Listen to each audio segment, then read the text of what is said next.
Hi, this is Scott with Spectre Gear, and for today's video, I'm back with another revolver related video, and I'm going to be doing a series of videos that address some myths and misconceptions out there and some misapplication of doctrine wherein people are applying principles without a full and complete understanding of why they are doing it. They're just simply parroting an idea and moving it forward. Now, I think what caused this was revolvers kind of ruled the world for most of the 20th century, up until the late 1980s, moving into the 90s, when pretty much every law enforcement agency out there transitioned from the revolver to an autoloader. And for moving into the 21st century, for about the first 15, 20 years of this century, there was a bit of a what I call a dark age as it related to revolvers. Revolvers kind of fell into obscurity. There were still people that carried them, but they were not nearly as popular as the autoloaders that were coming out. And for concealed carry purposes, there were a lot of small autoloaders that were coming out that were getting a lot of favor. But a lot of folks found out the same thing that everyone has always known. When you take an autoloader and you start making it small, but you try to use a full service cartridge in the gun, you run into problems. You run into problems with reliability. You run into problems with shooter-induced malfunctions. So people started taking a look at the revolver again, and the snub-nose revolver in particular has enjoyed a bit of a renaissance in the past few years, with a lot of people starting to carry these. Now, in doing so, they've consulted with who knows who, and really, and here's the problem: there's so much information out there about autoloaders. There's very little information actually out there about revolvers. This stuff was kind of passed on via training. There were, of course, a lot of writings in gun magazines, but those aren't archived. You can't find them on the internet. You can find some, but you can't find enough information to put together the entire story. So I'm going to try to bring back some of that information and present it sort of in the same context as it was initially presented as far back as 20, 30 years ago, because I do come from the past. I started with revolvers. I have a pretty deep understanding of revolvers and why we did certain things back in the day. But while we're still doing some of those things don't make sense. And one of those arguments is the argument of double action, single action guns versus double action only. And what I mean by that is, with this Model 637 Smith & Wesson that you see here, the trigger operates in two ways. Of course, we have, we'll verify clear just to make sure nothing bad happens. With a long stroke of the trigger, it's a longer, heavier pull, but it's not insurmountable, and I'm doing a separate video specifically on trigger control issues for revolvers. But with this, you got a long, anywhere from 10 to 14 pound trigger pull, and it's got a decent amount of travel to make that hammer fall. And then, of course, if I wanted to, I could thumb cock, and I have a much lighter, much shorter trigger press for precision shots. It's going to interrupt the shot a lot less than a double action trigger pull would do. And most of your revolvers, and specifically most of your service revolvers, had that kind of arrangement.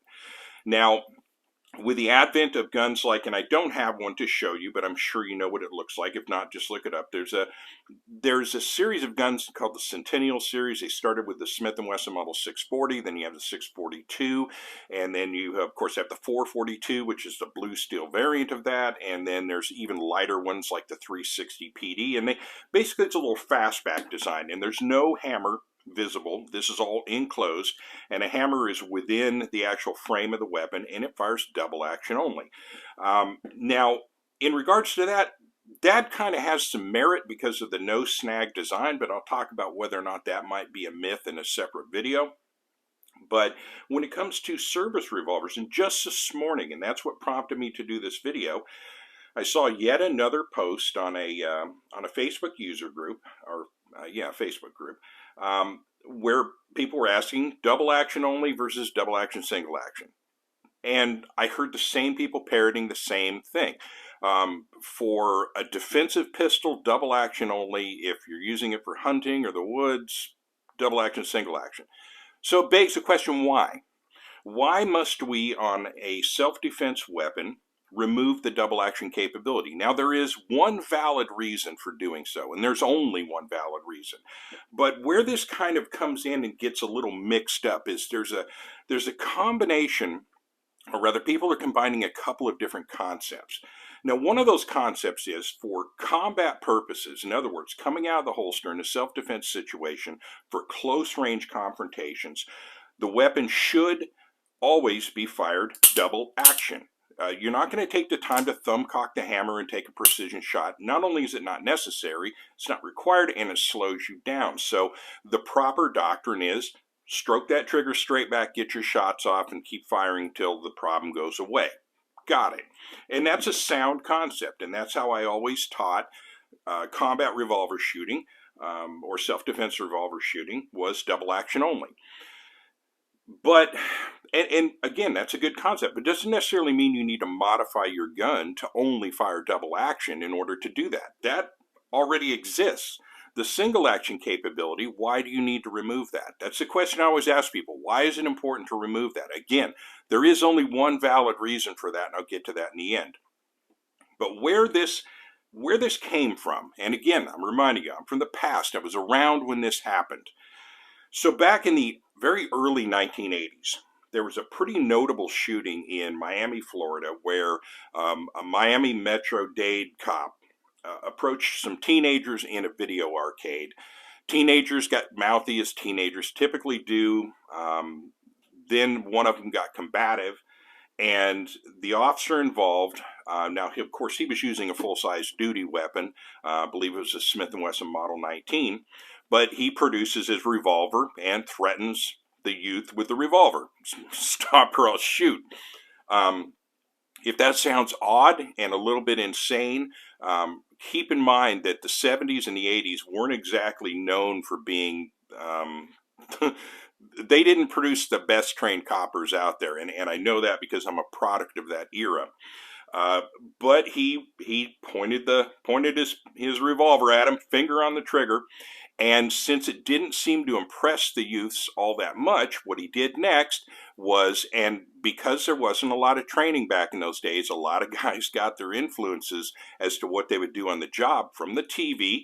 He pulled a Jack Webb on him and thumbcocked the revolver. To emphasize his point, I guess prove how serious it is, it's tantamount to the person who doesn't chamber around until they get, I'm going to get your attention with this, and they pump a shotgun. That doesn't make a whole lot of sense, and then again, neither does this. But here we are in a situation where you have a combative teenager. This officer is now thumb-cocked his revolver, and I want to keep in mind violating that golden rule of never put your finger on the trigger until you've made the decision to shoot. So now we've set up the situation, and I'll bring this back to its original form, where before we had a long, 14-pound trigger pull with a long amount of travel to avoid some of those mistakes of having placed your finger on the trigger inadvertently. But no, what he's done now is he's set up a situation where he has about a 3.5 to 4 pound trigger press and a very short amount of travel. So one little bump and this thing's going off, and sure enough it did, and shot the teen, killed the teen, blah, blah, blah. A big lawsuit resulted out of that, and some of the notable people in the law enforcement community, one of which who's still around and still talking about revolver topics on YouTube, I think very highly of the man in some ways, but in other ways, he really did some counterproductive stuff. He started pushing, and a lot of people began parroting the concept that if you're going to carry a service revolver, you should remove the single action capability from the gun so that you prevent an officer from being able to do that. So that they can only fire their weapons double action. And there were agencies that went with this, large agencies, New York PD, I believe Chicago PD, quite a few agencies. In fact, I came across a couple of guns out of LAPD. I had a Smith & Wesson Model 14 that I bought once that was an LAPD gun, and it had been modified for double action only. And a lot of guys were doing that back in the day because one of the defenses that, or one of the attacks that would occur when someone was suing a law enforcement agency was implying that the officer had thumbcocked the gun, thus creating what's called the hair trigger situation. Now, the strange thing is, this argument died almost completely and totally within a year. So everyone was doing this for a while, or a lot of people were doing this for a while, and then we all started transitioning over to autoloaders. Now, when you get to an autoloader, the autoloader of choice that pretty much handled things for a little while was the Smith & Wesson 3900 and 5900 series guns. 3959, 639, 659. I mean, it's if you understand the series, 39 and 59, 39s with a single column, 59s with a double column. But the old crunch and ticker, this was the 9mm that a lot of agencies went to. Other agencies went to the Beretta because of the military had adopted it. And remember, the military adopted a autoloader that featured, and we'll verify clear here, this featured a long double action trigger pull, and then once that long double action trigger pull occurred for the first shot, every subsequent shot after that was single action, much like the revolver that they were transitioning from. But this is kind of a problem now, because I thought this was a bad thing. I thought we didn't want to have a excuse me, a short, lighter trigger pull for each of our subsequent shots. And it presented an interesting conundrum. And oddly enough, I don't know of any lawsuits for the hair trigger thing of thumb cocking the autoloader. It just didn't seem to be a thing once everyone went to autoloaders. It was with the revolvers. It wasn't with the autoloaders. Now, there were some agencies that still adhered to that principle of double action only, and you will find some really weird and bizarre variations of Smith & Wesson and SIG autoloaders that are double action only.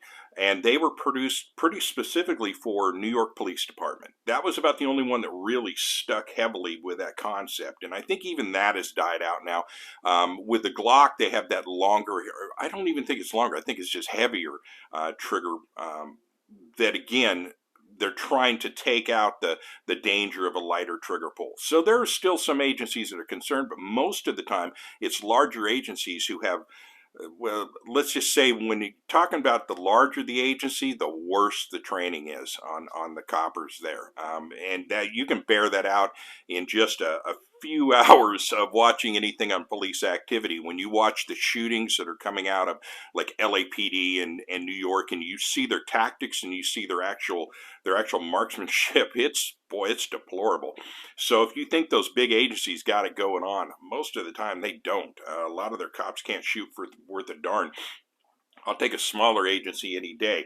I mean, it is what it is. There are good guys in every agency. There are bad guys in every agency. But when it comes to training your cops to a certain standard, when you got a big, gigantic agency, they tend to be very lowest common denominator in their training and in their equipment, because they got to hire people and they got to keep those rosters filled.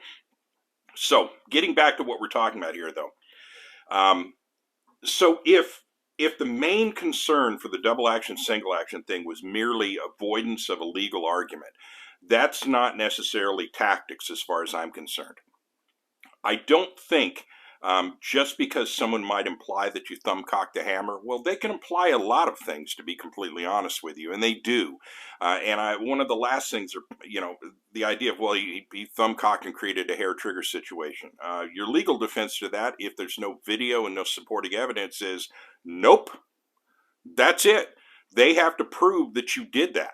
And if they didn't prove that you did that, and you didn't say that you did that, you didn't do that. So I'm not going to say that's a good enough reason for making or rendering your revolver double action only, especially if it has a hammer spur on it. Now, let me give you the one and only reason for converting or removing your single action cocking notch on a gun that has an exposed hammer, and that is if you have a bobbed hammer. Now, the Ruger SP101, and I don't have an example of it, but the Ruger SP101 hammerless design is simply, they take this entire spur completely off, so it's flush with the frame. And there are people, and you will see them, there are people that have taken the hammer spur on the J-frame revolvers and bobbed them down to just a little square right here. And sometimes they'll put a couple of notches on there. Now, the reason why they sometimes put a couple of notches on there, and this is why if you have one of those guns that has a bobbed hammer, you do need to make it double action only to prevent yourself from doing this. because what they'll do to get a single action shot, because they'll bob the hammer, retain the single action capability, they have it set up so what you do is you kind of run the hammer back a little bit until you can get your thumb on it, then you thumb cock it. That's insane, because if you miss and you've got all that power stacked up on the trigger, it's going to be pretty easy to fire that gun negligently. So if you have a bobbed hammer situation, yeah, double action only. But retaining that single action capability, I want to give you a couple of scenarios. I can do pretty good with double action, even out of this little J-frame. I can ring the plate at 25 yards, no problem, 5 for 5. Get me out to about 35, I'm going to throw 1 or 2, but I can still hit a 10-inch plate out to 35. When we start getting out towards 50, with this gun, I can't reliably make my hits on double action only. So if we're talking a 40 to 50 yard shot, the ability to be able to thumb cock this, get a nice grip on the gun, really get a decent sight alignment, maybe even a brace shooting position, and then they have that nice short let off.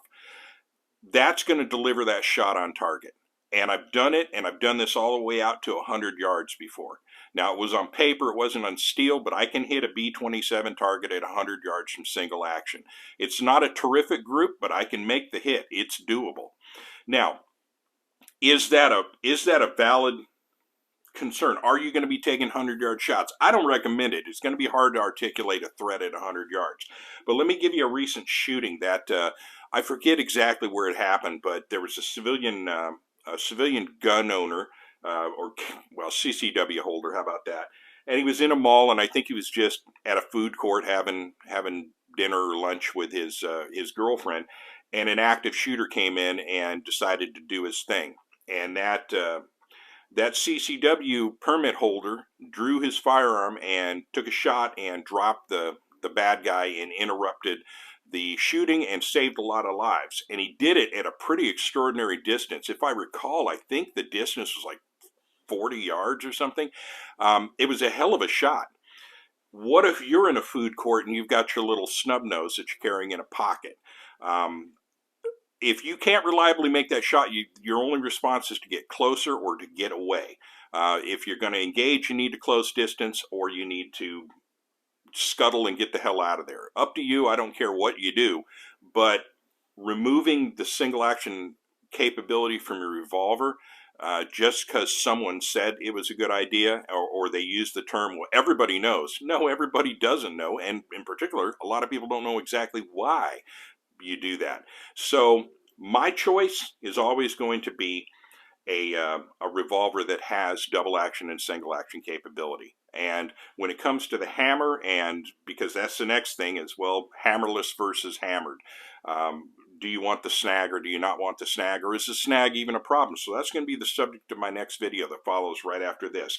But I've talked enough on this subject. Thought I'd just give a little bit of background as to why that's a concept and how it's kind of a little bit misapplied.